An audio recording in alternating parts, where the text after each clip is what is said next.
Assalamualaikum warahmatullahi wabarakatuh. Salam sehat, salam sejahtera. Apa kabar semua teman-teman? Baik-baik saja, ya itu harapan saya bersama dengan keluarga teman-teman. Dan satu hari lagi, tim nasional kita akan bertarung menghadapi The Dragon, julukan bagi tim nasional Cina dalam pertandingan di Qingdao pada pukul 19.00 waktu Indonesia bagian Barat. Harapan semua masyarakat Indonesia, kita harus menang. Setelah kita hampir saja mengalahkan Bahrain, ya di detik akhir sebelum ada skor 2-2 di sana, terlepas dari ada pengaruh dari wasit Ahmed Alkaf, tetapi sekarang kita sudah melupakan untuk pemain-pemain Indonesia yang ditangani STY sekarang fokus dengan Cina. Oke, menurut saya kita bisa mendapatkan hasil yang positif ya melawan Cina. Semua pemain enjoy, santai seperti yang dikatakan oleh Pak Marji kemarin bahwa semua sekarang sudah bertekad untuk memberikan yang terbaik bagi Indonesia. Dan STY punya 3 opsi. Ya, ketika ada kabar terakhir yang menyebut bahwa Jordi Amat, Sandy Walsh dalam keadaan tidak bugar selepas partai melawan Bahrain, dan apakah mereka akan tersedia ketika dalam kondisi yang tidak baik, tidak 100%, saya pikir tidak. Maksudnya tidak akan mungkin dimainkan oleh STY. STY pingin starting 11 dia selalu pemain-pemain yang bugar, siap tanding, tidak ada kendala apapun. Walaupun saya pikir itu ada cedera ringan, ya, seperti yang dialami mungkin oleh Sandy, juga oleh Jordi. Makanya ada 3 opsi yang saya pikir yang akan diterapkan STY di saat akan menghadapi Cina. Opsi pertama, yaitu Jordi Amat ketika tidak bermain, maka komposisi dengan 3-4-3-nya STY itu di belakang pasti Ridho yang akan main. Karena kemarin melawan Bahrain kan Ridho yang ganti Jordi. Ya. Ridho akan mendampingi sang kapten, Jai Ises, dan juga dengan Mes Hilgers. Ya, komposisinya Hilgers akan ke kanan, mungkin Ridho akan lebih ke kiri, dan tetap Jai di tengah. Atau bisa bertukar. Ridho yang bisa di kanan, Mes Hilgers yang ada di kiri, dan Jai di tengah. Itu opsi pertama ya yang bisa dilakukan oleh STY. Sekarang Sandy di kanan. Nah, tidak ada. Kemarin dia keluar digantikan oleh Eliano melawan Bahrain ya, di kanan. Tidak begitu terlihat memang permainan Eliano karena dia lebih banyak bertahan. Ya. Kalau bisa melihat dengan ketidakhadiran Sandy, ya seandainya dia tidak mainkan karena kebugaran, maka yang siap di sana adalah Asnawi Mangko Alam. Mungkin ini bisa dicoba oleh STY, ya. Walaupun mungkin banyak yang agak meragukan, jangan, tetapi saya pikir semua adalah hak bagi STY untuk melihat ini, ya. Ada lagi yang kemarin saya bilang bahwa Eliano ya akan main di situ, ya, akan kembali dalam posisi di babak kedua melawan Bahrain ketika Sandy keluar ada Eliano, ya. Tetapi Sandy, ketika Sandy tidak ada, bahwa Asnawi yang akan masuk, kemudian peran Eliano akan didorong lebih ke depan. Nah, ini yang menjadi opsi ketiga. Ketika opsi kedua itu Sandy nggak ada dan Asnawi masuk, maka opsi ketiganya Eliano bisa aja ke depan, main lebih melebar ke sayap. Dengan catatan Malik Rizaldi tidak dimainkan karena kemarin agak berdarah, tetapi dia sudah dikatakan siap untuk bermain. Malik, ya, kalau Malik main juga nggak ada masalah. Ya, tapi semua kan ada STY. Nah, ini hanya opsi aja.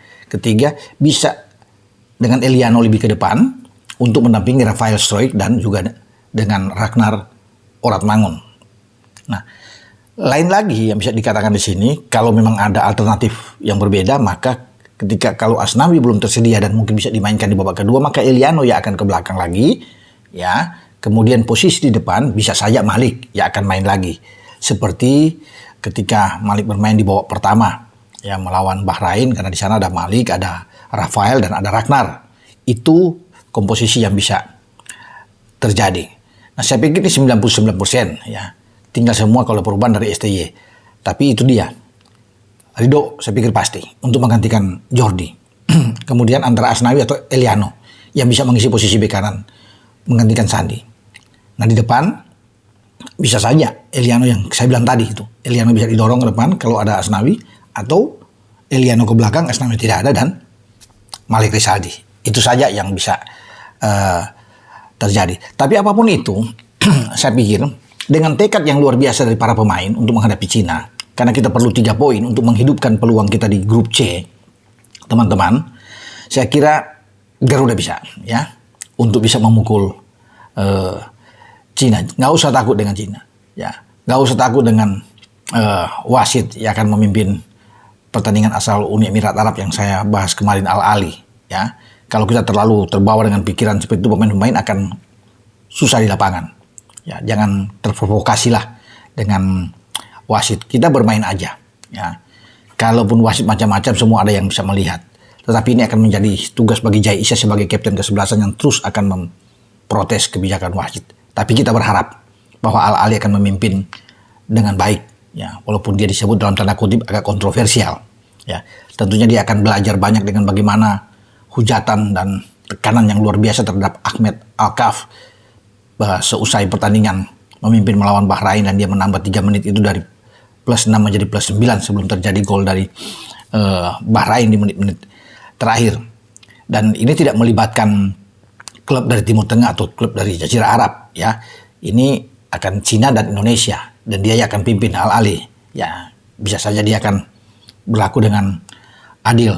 Tapi pemain-pemain kita harus berhati-hati, ya, terutama yang sudah mendapat kartu kuning, agar tersedia melawan Jepang, ya, termasuk Jai juga, ya, Verdong, Martin Pas, itu kan sudah kena yang kemarin, Ragnar juga yang kemarin kena, Marcelino yang sudah itu, Ivar di menit-menit akhir, ya, kena kartu saat memprotes wasit Alkaf, dan ini harus berhati-hati.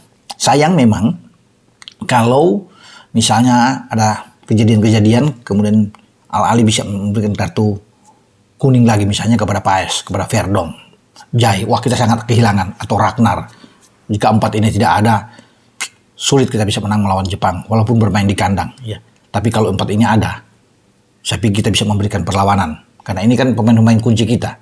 Martin Pas di bawah Mister Verdong ada di kiri, Jai, kemudian ada bek tengah kita Ragnar, ya, yang kemarin mencetak gol dan sudah 2 gol sejauh ini, dan kita mengharapkan bahwa mereka akan berhati-hati, ya, untuk bisa menjaga jangan sampai kena kartu lagi.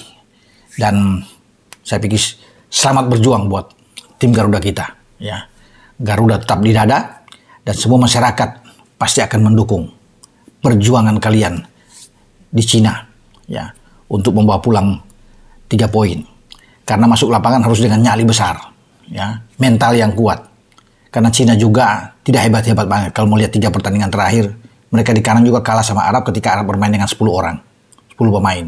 Nah, kita bisa menahan Arab dan sempat unggul duluan, ya, hampir saja bisa mengalahkan Arab. Penampilan kita sangat bagus. Ya, mereka kemarin terakhir kalah dengan 3-1 dari Australia.